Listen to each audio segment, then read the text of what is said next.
We're reading from Master's talk, Healing by Intuitive Power.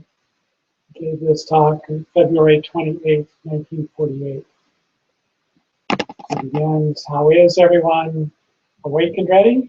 How feels everybody? Awake and ready. Everybody with deep devotion, pray with me. Heavenly Father, Jesus, Babaji, Lari Mahashai, Sri Yukteswarji, Guru, I bow to all of you. May thy love shine forever on the sanctuary of my devotion, and may I be able to awaken thy love in all true hearts. Om for the soul, feeling all healing vibrations for the mind. Feel all ignorance leaving you as the vibration passes through you. Om. Amen. He has given us the power to accept him or reject him. Bread means material things of the world, which short-sighted people seek after. It is not harm to seek them, because you have to have them. But you should not forget the giver in the pursuit of his gifts. That is why it says, seek ye first the kingdom of God. Because if you waste your time in trying to find unnecessary necessities, then you won't find God. You must seek ye, all of you, not only spiritually minded people, because you won't find happiness with that, because God is the source. The only purpose of life is to find him. And Jesus told that ye seek ye who are wise, ye who are thinkers, and all his gifts of money, health, power will be given unto you, nor be ye of doubtful mind. God has everything, and he has created you for one thing. He wants you. He wants to find out whether you want him or his gifts. He has given you the privilege to follow him or cast him aside, and if perchance he gave the free will, and he has given you the privilege to follow him or cast him, and if perchance he gave the free will, that's what it says. If God wanted to make you merely a puppet, he would not have given you free will. He has given you the free will to accept him or cast him aside. If you forget the lure of the money, wine, and other things, and you seek him, it pleases him, because God wants you. Being made in his image, when you run away from him, it hurts him. And when you consciously seek him, no matter how many difficulties he puts in your way, if you are sincerely alive to the fact that you must know the reason must not be throttled, but that you must know the reason of life, then he will answer, but not until then. I remember every little thing every day. It isn't that I want things. I said, I don't want things from you, but when you give me with your own hands, I like to see. I enjoy the gifts because of the hand behind it, not because of the gift. Galigucci, Miss St. Denis, said I was a good organizer. I am the worst organizer in the United States. I never organize anything. I ask God to organize, and he does for me. I said, this is your world. This is your organization. I am willing to work. I am just a worker. I sat there one Tuesday. I remember I went, and there wasn't the whole wall, 400 feet of wall, and one lotus couldn't be made. So I said, why not put only one coat of gold? Mr. Barnes never worked so hard in his life. 18 hours a day he worked, and he finished it. Then, after 3-4 days before the opening, someone told me there were bricks. There were no bricks. So I told Eugene, why don't you get the bricks as you told me? I knew the Lord was tested. I said, I know you don't want me to take note. There are no bricks for me. So I prayed again, not for bricks. I said, Lord, be with me. I got to finish this job before the 20th. And I tell you, it was work for 1 month or more. That's very conservatively, I'm saying. That we finished from Tuesday night. I sat out half the night. I was all sitting there and praying, be with me. I wasn't praying for anything. So I sent Eugene back to the bricklayer that we must have, and he gave. And not only that, twice more I sent for bricks. And the third installment I hid someplace. And on Thursday night, mind you, on Friday night we were to be opening. At 12 o'clock, the bricklayer said we ran short of bricks. Then I brought out the last installment of bricks and finished it. Throughout it was the most magnificent demonstration and the wonderful architecture that was conceived through me by God and Mr. Brockway. We worked right through, and all our mistakes turned into right things. I am sure that neither in the Orient nor in the Occident you will find such a wonderful gate. Almost every night I go around 2-3 times when I finish my writing, and everyone is of the same opinion. So we have opened the Golden World Colony. Now real souls, those that want to give their lives to self-realization, God, must go on. From the Bible we learn that seek God first. We must learn that life is futile. We are puppets anytime we are taken away. Why should we place our faith on things that do not last? We must use our lives for the lasting things.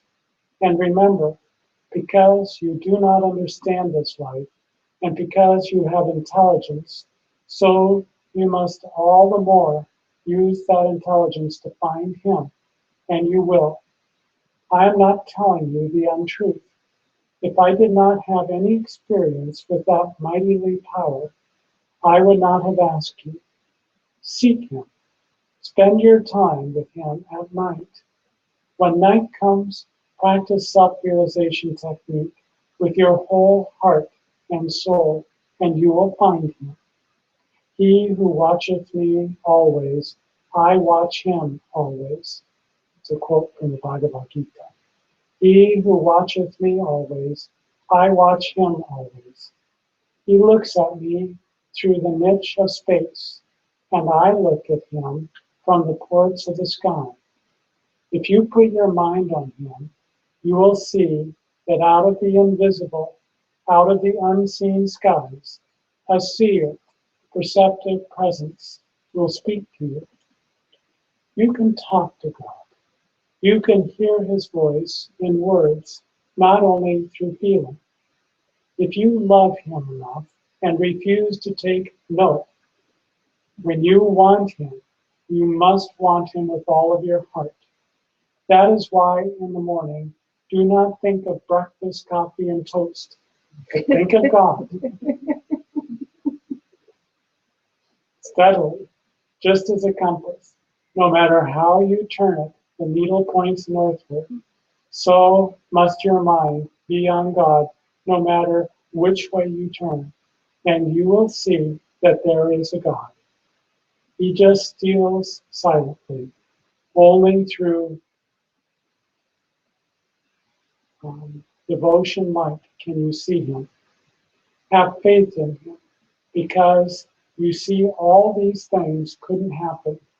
Wonders of creation couldn't happen without intelligence. That is the one mark, one trademark of God. In the tree, in the flower, in the skies of the moon, in the routine of seasons, in your very system, is one mark of divine intelligence. Doubt him not, you can't. Misery, threefold misery, is part of human beings. There are very few people in the world who have not suffered, or who can say they have never suffered. Occasionally, a human being is known not to suffer at all. I read in the newspaper, if the reporter reported it correctly, that there was a lady who was 114 years in Los Angeles, and she said that she had never had one trouble during all her life. She had never, throughout her life, a trouble, whosoever, whatsoever, or even a toothache. Well, so do the stones have no trouble too, but they are not human beings. Poor Gandhi, he was shot, and those famous words of Bernard Shaw, it is dangerous to be good, but the good are more dangerous than danger. They laugh at danger. Gandhi gladly gave his life, even as Jesus Christ did, for spreading the cause in which he gave his life, believed, conquering violence by nonviolence. I am sure that Gandhi would not have liked to see his body grow older and older. He rather gave the body gladly to progress in his cause as Jesus did. Jesus, in death, was stronger than in his lifetime. His work spread after him. So it was with Gandhi. So disease and suffering is dreaded by all, but the virtuous look upon disease as a test of the soul's strength. That doesn't mean that you should be rash when you are sick.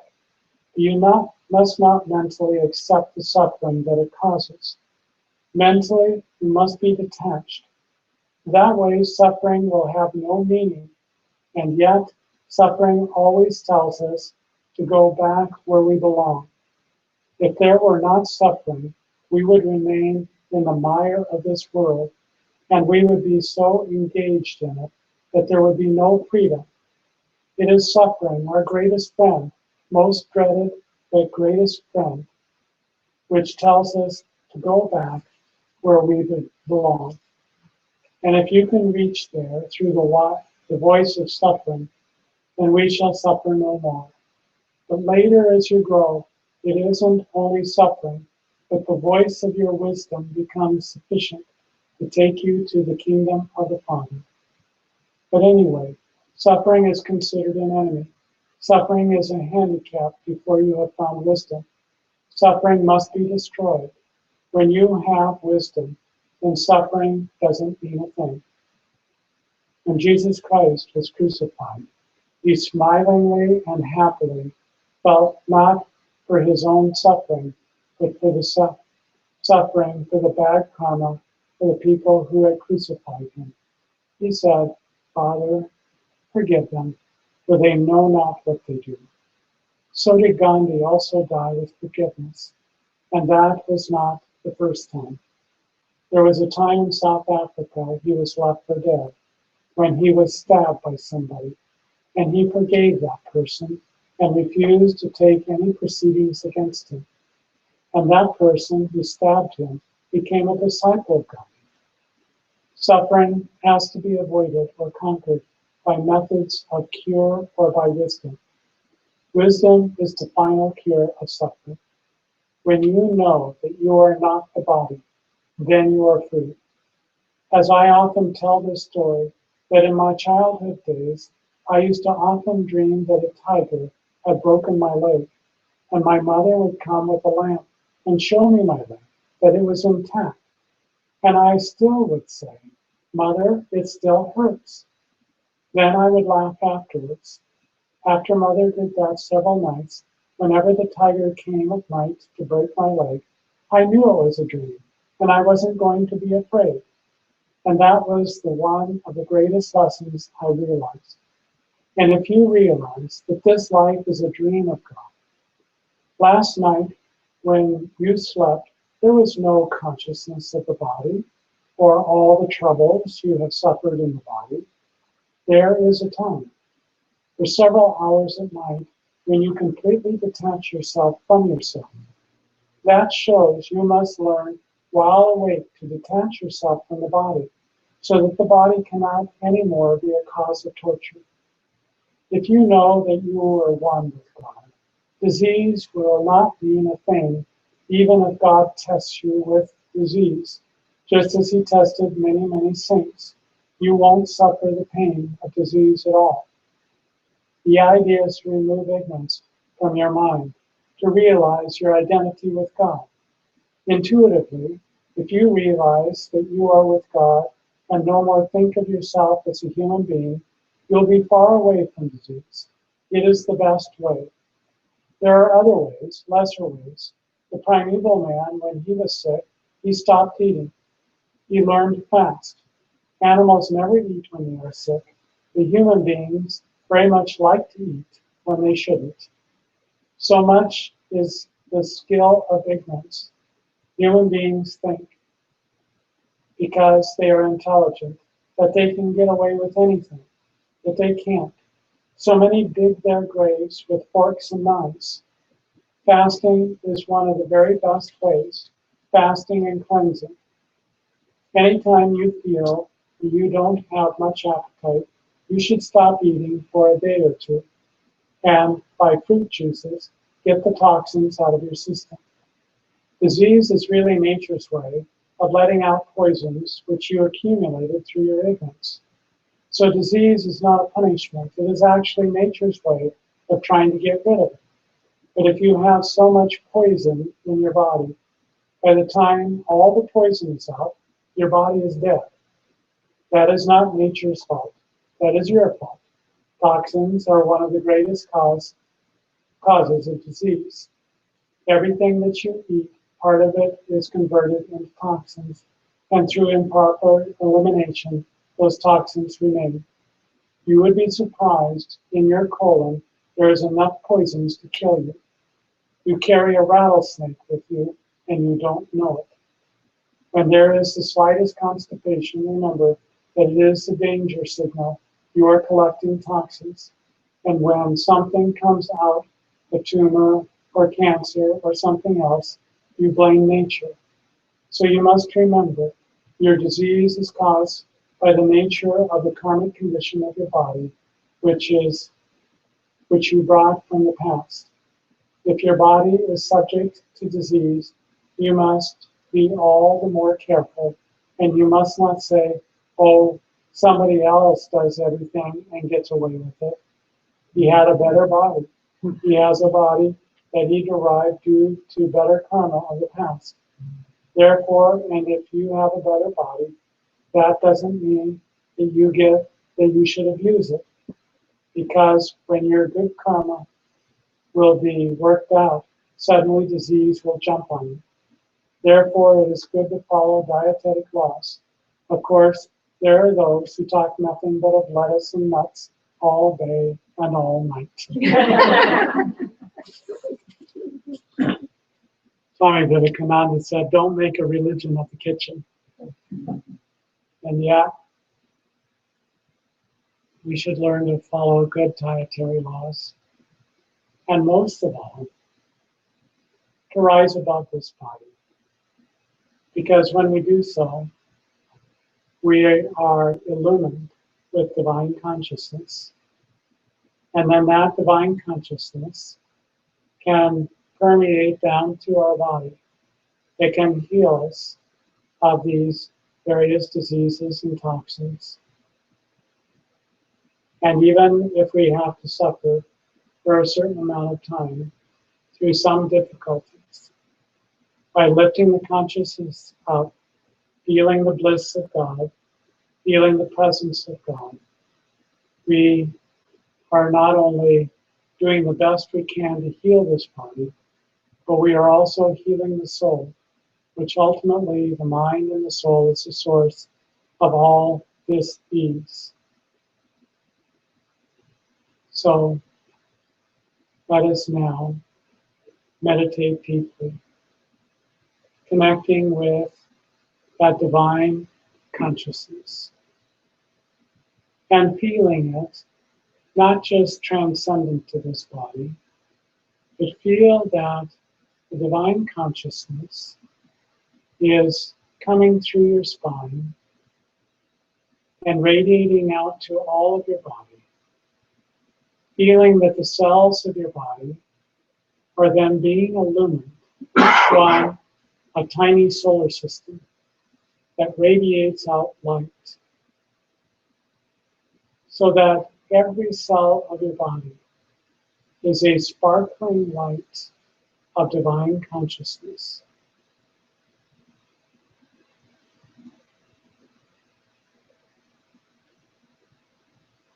If it were God's will, and we had the divine attunement, you could literally disassemble this body into particles of light. You could travel from one place to another. You could experience that perfection. There's no such thing as a filthy or disgusting part of your body, because it can all be spiritualized.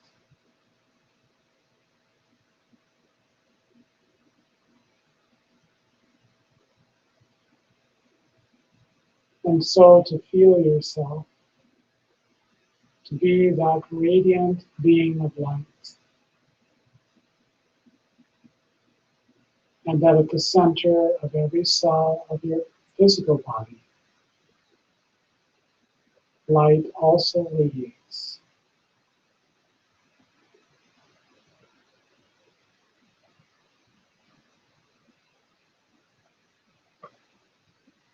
You can feel the tingling sensation in every cell.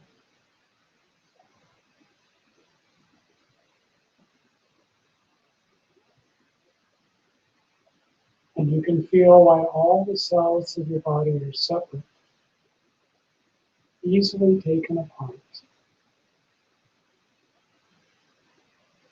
with an idea they form the outline and the function of your body.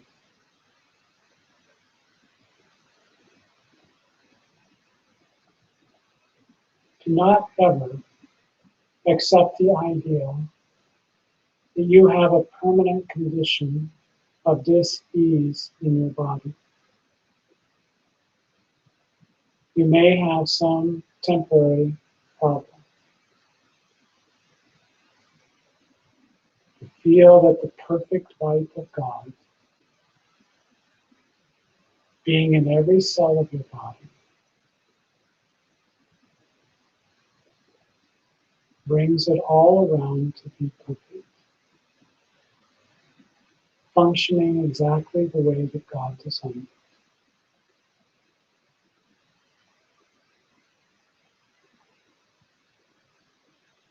Within and without, perfection prevails.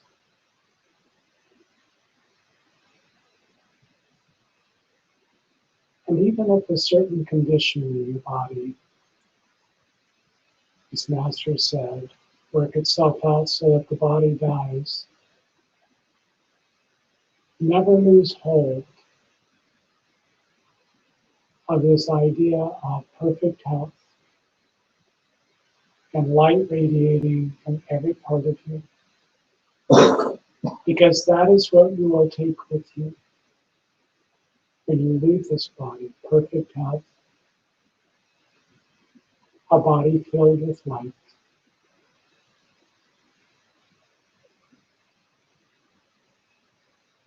Sri Yukteswar said of illness that an unacknowledged guest soon leaves. Ignore them, they get uncomfortable and they walk out of the house.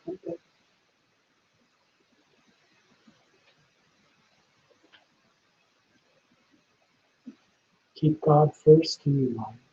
Doesn't mean you can't treat something if it comes on you. Doesn't mean you can't take good care. Change the oil in your car and care for your body.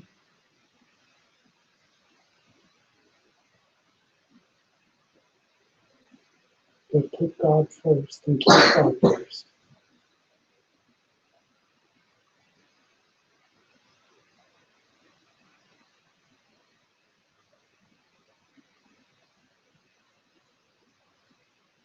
Let's continue holding in our minds that perfection radiating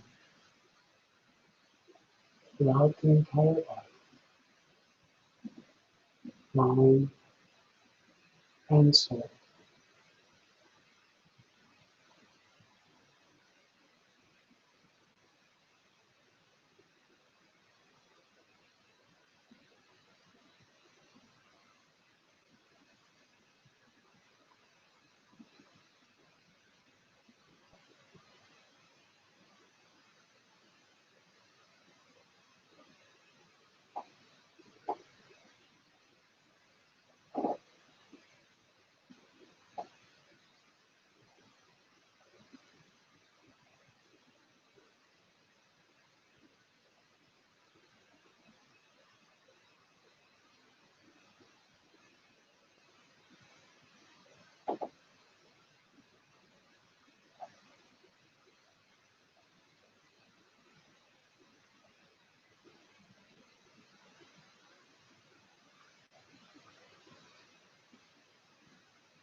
Normally it would be midnight on January 31st or December 31st.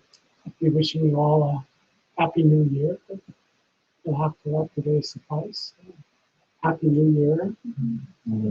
Close enough. Close enough. And if you don't know, Larry and Kate are about to leave for Ananda Sham, so you can wish them a good journey, safe journey.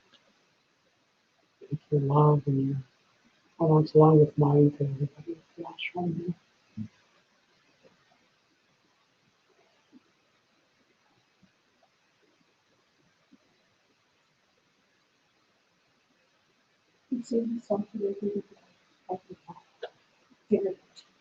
Long type self.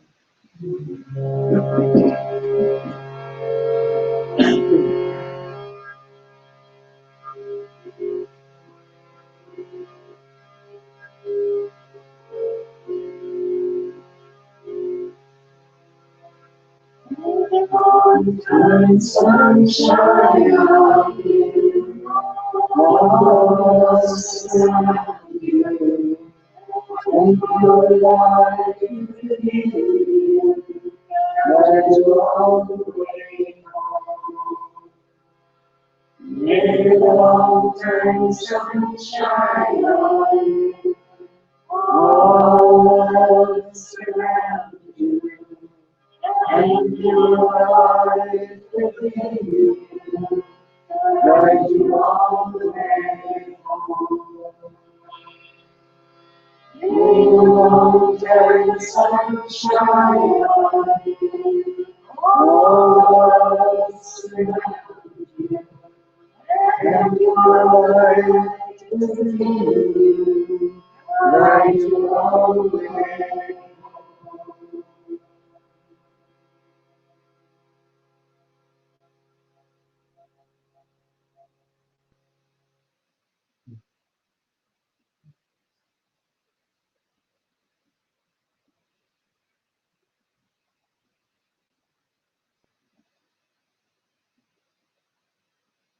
Yeah.